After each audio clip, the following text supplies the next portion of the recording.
everyone. So in this unit, we're finally talking about some three-dimensional stuff. Primarily, this video is on volume.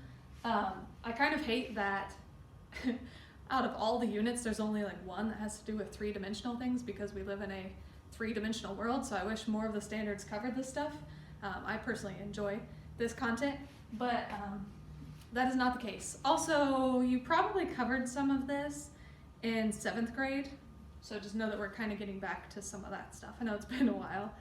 And I wanted to review these names. You should be familiar with these from elementary school, but in case you're not, here's just a few geometrical solids that you might want to be familiar with. So anytime something has the same base on both the top and the bottom, it's called a prism. If it only has one base and it's pointy at the top, it's called a pyramid. So the shape of the base tells you what the name is. So like this one has triangle bases, it's a triangular prism. This one has 2 square bases, it's a square prism. Or 2 rectangular bases, it's a rectangular prism. 2 pentagon bases, it's a pentagonal prism, and so on. Same thing with the pyramids, but just one base. So this one has a square base, it's a square pyramid. This one has a triangle base, it's a triangular pyramid. This one has an octagon base, it's an octagonal pyramid. So nothing super crazy there. And then just a few others that you really should be familiar with. A cube is like a 3D version of a square. All the faces are squares. All the edges are the same length. A cylinder is basically like a prism. It has 2 bases that are the same shape. It's like a prism with infinite sides, basically. It's a circle base prism. So that's a cylinder. You should be familiar with these. Cone is like this, the circle version of a pyramid. It's just got a circular base. And then a sphere, which is a ball, basically. So if you were actually in person, we would do this, but this year it's just not going to happen. I do have a 3D printer back there, and 3D printers are a unique way of thinking about volume. So the volume of a shape, well actually let's talk about 3D printers first. 3D printers take a design, a 3D design, they split it into lots of tiny little layers, and then they print the shape one layer at a time until you've built it up to its full height. It's made out of plastic, by the way. If you're interested, it's like the plastic that Legos are made out of. Called ABS plastic. So this is a little Groot figurine. I just thought I'd show you him being printed. That's the speed it actually runs. It takes quite a while. They sped it up. There's the filament going in.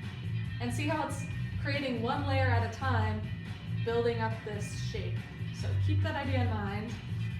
Hold on, let's skip to the end. There's their finished product, a little Groot. Okay, so that idea of 3D printing one layer at a time until you build up your object is basically where the volume formulas come from.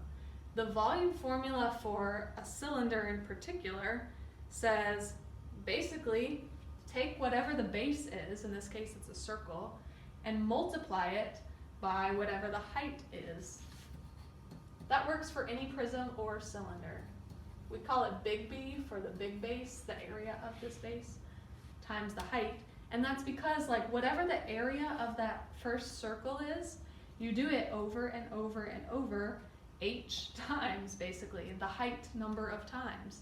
Like say the height is 10, we do it that many times until we get to 10. Okay. So we're not going to do this, but again, think about like the base times the height as almost like 3D printing. You're repeating that base over and over again. The same principle would apply to any sort of prism. So imagine I have a triangular prism and I repeat that triangle shape over and over on top of itself. Ultimately, it would form this triangular prism. Oh, that's so bad, but you get the idea. So let's talk about these formulas. And the good news is there are some formulas on your formula sheet. However, you really need to know at least these. For all of these, it's just the base times the height. So for a cylinder, it's the base, big base, like the circle, times the height. For a rectangular prism, it's big base, whatever that rectangle is, times the height. For a cube, it's also the big base times the height. However, we can get a little more specific. For example, for a rectangular prism, you've probably heard the the volume formula as length times width times height. Either of these are accurate, and they mean the same thing. Because if we call this the length, and this the width, and this the height, length times width is the area of the base. So like this is that, and then times the height.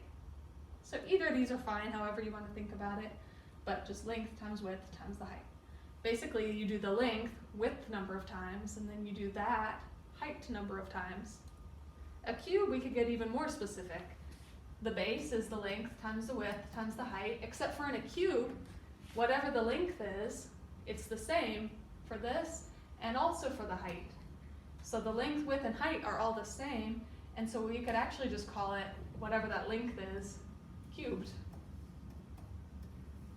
So the volume of a cube is length times width times height, which is just that same thing repeated 3 times, basically. And then for a cylinder, again, it's just the base times the height, but for a cylinder, the base is a circle. And the area of a circle is pi r squared. You do need to know that one. We're going to do a quiz on it, so make sure you make a little flashcard or study that if you're not sure of that one yet. For a circle, the area of a circle is pi r squared, and that's the base for this one. Again, then you'll do times the height to get the full volume of the cylinder, and so this is a more specific cylinder formula, pi r squared times the height. This one is actually on your formula sheet, I believe. Yeah, that one is. These are not. All right, so those are pretty straightforward, but what happens when we get into the pyramids or a cone? So why don't you just take a guess, first of all. Let's say we have a pyramid. It's the same as a cube. This is a square pyramid, it's 6 by 6 by 6. How much do you think the pyramid will be versus the cube? Obviously the cube has a greater volume. It takes up more space, that's what volume is. But, like, how much smaller do you think the pyramid is compared to a cube of the same size or a prism of the same size? So let's watch a little video as a demo, and we'll see. So here is a pyramid and a cube. They have the same size base and the same height. So same base.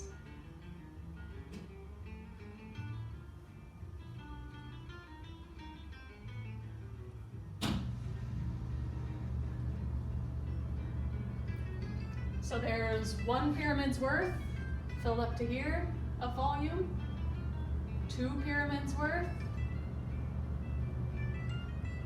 and, oh, didn't quite fill it all the way, but 3 pyramids worth. So actually, a pyramid is like a prism, but it has 1/3 of the volume. 1, 2, 3 pyramids. Okay. So here we go. So whatever the volume of a cube would be, it would just be like the length times the width times the height, the base times the height. A pyramid is 1/3 of that. A cone is the same way. We're not going to watch the little demo, but it's the same thing. It's also 1/3 of whatever the cylinder would be of the same size. I should put this in Spanish. Equalize means equal. So equal bases. And if you were to pour 3 cones into a cylinder, it would do the same thing as the demo we just watched. So a cone is actually like 1/3 of a cylinder. Okay, so here are those formulas. So a cylinder, like we already talked about, is the base times the height. For a pyramid or cone, it's the same thing, but 1/3 the base times the height. 1/3 the base times the height.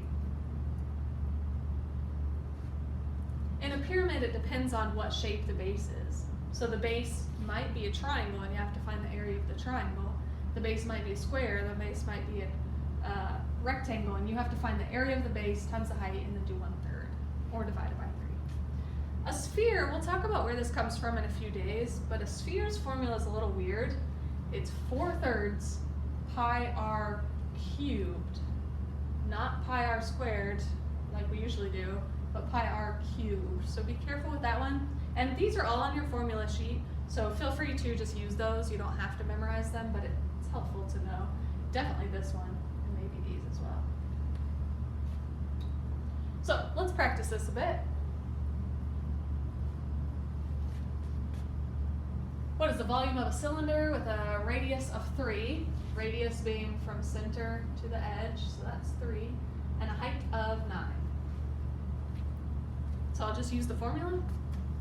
Volume equals, for a cylinder, it's the base times the height. And the base is a circle, so pi r squared times the height. All I have to do is fill in the radius, in this case 3. So 3 squared times the height 9, and that's it.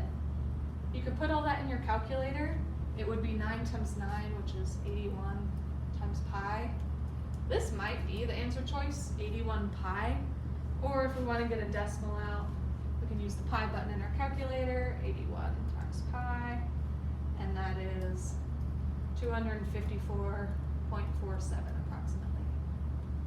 So that's the volume. That's how much the cylinder would contain in whatever units we're using. Let's say this were feet. Then this would be feet cubed. If it's volume, it's feet cubed because we're in 3 dimensions. It's feet times feet times feet, so it's feet cubed. Let's try another one. These are pyramids. This one's a triangular pyramid because it has a triangle base. And so for a pyramid, the volume is the base times the height times 1/3. All right. The base in this case is a triangle. It's actually a right triangle. To find the area of a triangle, the area of a triangle is 1/2 the base of the triangle. Note that this little base is just a length, whereas this big base stands for the whole area of the base. I know that's kind of confusing. So 1/2 the base times the height of the triangle. Since it's a right triangle, we can just use one leg as the base and the other leg as the height. So the area of this triangle is 1/2 times the 8 times the 6, which would be 4 times 6, which is 24. So the base of this pyramid is 24. And then the height of the pyramid is 10. Note that the height should not be slanted. The height should go straight down into the ground, forming a 90-degree angle with the ground, which this does, it looks like. Okay. Oh, sorry, 1/3. So 1/3 the base times the height, which would be 240 divided by 3, which would be 80. And again, this was inches times inches times inches, which is inches cubed. Okay, let's do the next one. This one looks like a rectangle base. I know it looks not quite like a rectangle, but I think that's just our perspective. So for this one, volume again is 1/3 the base times the height. And this one, the base is just 8 times 7, or 56 inches squared. So in this one, we've got 1/3 times the base times the height, 6. Like I said, it's got to make a right angle with the ground. It's got to come straight down to be the height. And I'm not quite sure what that is. I'll put all this in my calculator. 56 times 6 divided by 3 is 112. That seems like it makes sense for something 8 by 7 by 6. Okay. Let's try another one. What is the radius of a cone? So here's the radius with a volume of 3 meters cubed and a height of 2 meters. I'm trying to find the radius. Okay, so in this one it actually gives you the volume, but you can still use the volume formula. I know that the volume of a cone is 1/3 times the base times the height, and that the base for a cone is pi r squared, because that's a circle. So just replace base with pi r squared. Again, this is on your formula sheet if you need it. I have the height. The height is 2 meters, so I can fill that in here. And I have the volume actually. I know that all of this equals 3. Which feels kind of small, but it equals 3. And now I actually have everything except for r. So if I want to find r, I'll need to get rid of everything until I have r by itself. You can do this in a few different ways. I'm just going to take it one at a time. So basically, to get rid of 1/3, I'll multiply by 3 on both sides. That cancels that. 3 times 3 is 9. And I'm left with all this stuff. Pi r squared times 2. To get rid of times 2, divide by 2. So now I've got 9/2 equals pi r squared. And the order you do this stuff doesn't matter, just get rid of all of the things. Next I need to get rid of pi, so I'll divide by pi on both sides. At this point I'm going to start using my calculator. 9/2 divided by pi, and that is 1.4324 approximately. And now I'm left with r squared. To get r by itself, I'll square roots and see what the square root of that is. I got about 1.2 if I round it. So that is the radius, approximately 1.2 meters. So again, just fill in what you have and then get everything away from the variable you're trying to find. Let's try one with a sphere. A standard basketball has a radius of approximately 4.8 inches. That's the radius from the center of the sphere out to the outside of the sphere. What's the volume? Again, straight off your formula sheet, it's 4/3 pi r cubed, not squared. So just fill in the radius and that's it. 4/3 pi times 4.8 cubed. Just fill in the radius. And then I'm going to type that in my calculator. 4/3 times pi times 4.8 cubed. Which feels large, but it's 463.24. I'm just going to leave it as that. I guess we can do 0.2.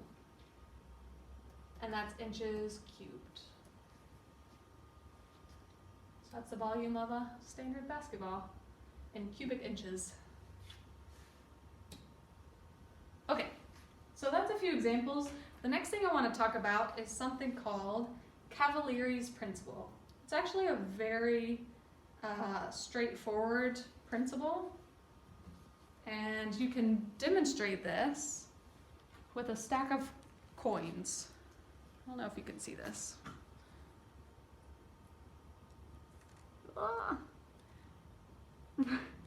You can't really see this. Hold on. For example, here's my stack of pennies. And you can do this at home if you want. With a stack of pennies, if I make it slanted, did I change the volume at all? So if I make it slant one way or the other, I am not changing the volume of this stack of pennies. It's still the same pennies, still the same amount of pennies. So even if it's slanted, it should still have the same volume. And that's pretty much what Cavalieri's principle states. It states that like, even if a cylinder or a prism is slanted, it should still have the same volume as if it were standing upright. Basically, the volume of any solid is the base times the height, as long as all the cross sections along the way have the equal areas. So there's a couple ways to interpret this. One basically says, like, do you see how this square and this square, or rectangle, whatever those are, these rectangles are the same, and like these rectangles at the base are the same, and the next layer would have the same area, and the next layer would have the same area, and this layer has the same area, and the top has the same area. And they also have the same height. So basically it's just saying, just because this one's slanted and this one's straight up, as long as they're the same at every layer, we call those layers cross sections, then they're gonna have the same volume. And that volume is just the base times the height. So even in this scenario, even if it's slanted, you could still just do the base times whatever the height is straight down, and that would get you the volume. Just like a slanted set of pennies is the same as an upright set of pennies. They're the same at each level, it's still just a penny at each point, and so it's the same. This applies even if they're not the same shape. So for example, imagine I have a rectangular prism here, a slanted rectangular prism here, and then a cylinder. These will still have the same volume as long as they're the same at each level. So as long as this square or rectangle is the same area as this circle here, then they would have the same volume. Basically, if they have the same height and each cross section is the same, then they have the same volume.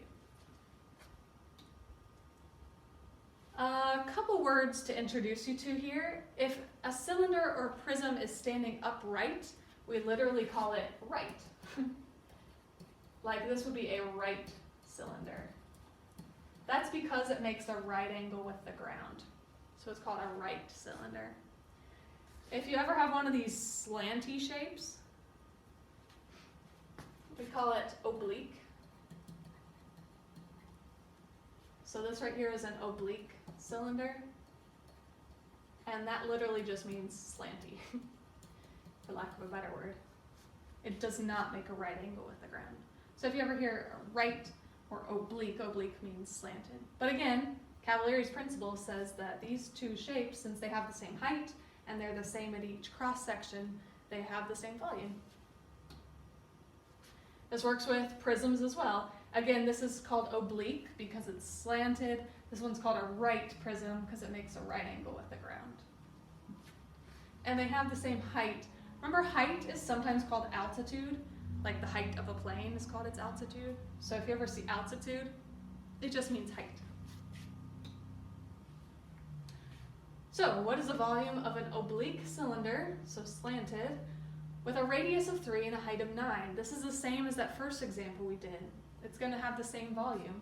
It's still just the base times the height. And the height needs to go straight down, not its slanted height. The base is a circle, so we'll do pi times the radius squared, there's the radius, times the height, 9, which just like before, that's 81 pi, which you can put in your calculator and get 254, approximately. All right, I did want to mention one other bit of vocabulary that you might need to know, which is a composite figure. If you compose something, you kind of create, you like put things together. So a composite figure is just a figure that comes from 2 or more geometric figures. Basically, like if you put together a semisphere and a cone and a cylinder, that's a composite figure. Or if you did like a triangular prism and a rectangular prism, you can make a house, and that's a composite figure. You can even do it in 2D as well, like trapezoid mixed with a semicircle is a composite figure. Okay. One other piece of vocabulary that you're going to need to know for the practice is called slant height. Slant height is not the height, it's the height, it's the length along the edge of like a pyramid, for example. The actual height, like I said, has to go straight down and form a right angle. The slant height just slants along the side. The height you want for the formula is this one, although you could do some Pythagorean theorem. If you knew this length and if you knew the slant height, you could do Pythagorean theorem, because we know that's a right angle, to find the actual height.